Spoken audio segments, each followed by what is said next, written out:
raise your standards. What does that mean? What does that mean? That sounds so boring and dumb. It means that all of us in life have things we want. We don't get what we want. We get what we have to have. Everyone in the world has a list of things they think they should do. I should lose weight. I should work out. I should spend more time with my kids. I should work harder. I should. And then you know what? People don't do their shoulds and they get mad at themselves. What changes people is when your should becomes a must. When suddenly the thing you said should happen has to happen. That's when human beings change. Because somewhere when we make this click, when we make something a must, we attach ourselves to it. It becomes part of our identity. Human beings absolutely follow through on who they believe they are. If you said to me, well, I'm really going to work hard to stop smoking, but I've been a smoker my whole life and I am a smoker. I know your days are numbered. You're going to be back smoking cigarettes again because we all act consistent with who we believe we are. We live who we believe we are. That's just how it works. I'll give you an example. Look at your physical body.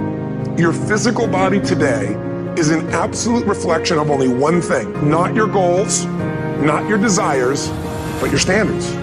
If your standard is you're an athlete, then there's a certain amount of strength, a muscle tone, and energy that's available in your body on a regular basis because that's who you are. And so you do whatever is necessary to maintain that identity. Because if you don't know who you are, you wouldn't know how to act.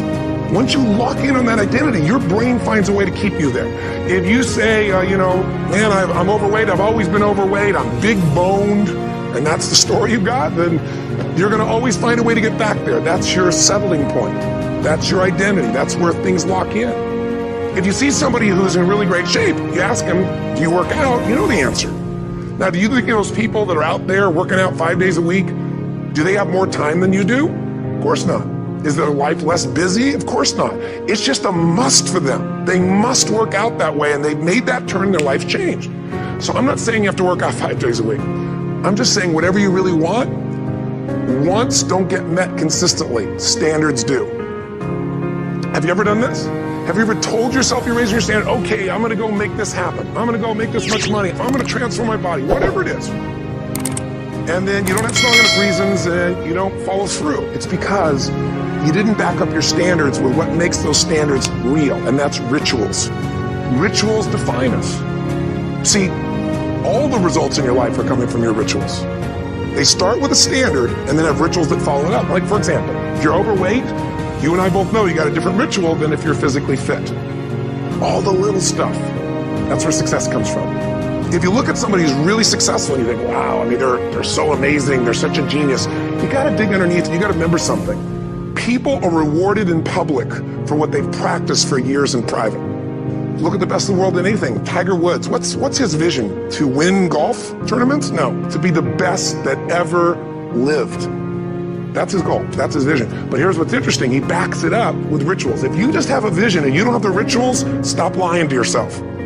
I bet you have some rituals in your life right now you've been doing for years, even though some of them don't serve you. I'm just saying, wake yourself up. Getting things is not gonna make you happy. It doesn't matter what you get. It doesn't matter whether it be money or opportunity. All those things might excite you for the moment. So the secret to real happiness is progress. Progress equals happiness. And if we can make progress on a regular basis, we feel alive. And that's why at the beginning of the year, we get this thing like, okay, I can have this fresh start. I can really do what my soul desires. I can expand. I can grow. I can improve. I can change. Or maybe better than change, I can progress.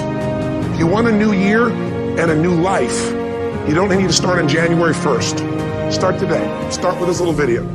And just begin to see what happens and see how easy it is to just do a few little rituals. Don't do them all, just do 2 or 3 new things. And you know what happens? You'll get momentum. Because once you discipline yourself in one area of your life, you feel yourself doing it in other areas as well. There's always 2 pains in life. There's the pain of discipline, or there's the pain of regret. And discipline weighs ounces, regret weighs tons. You don't have regret. Don't let this year be like last. And if last year was great, still don't let it be that way. Raise the standard. The only thing that's going to make you happy, my friend, in this year or any other, is to step up. Because once you do that, you have something you can give other people, whether it be your kids or your friends or your family. And ultimately, that's what life's about.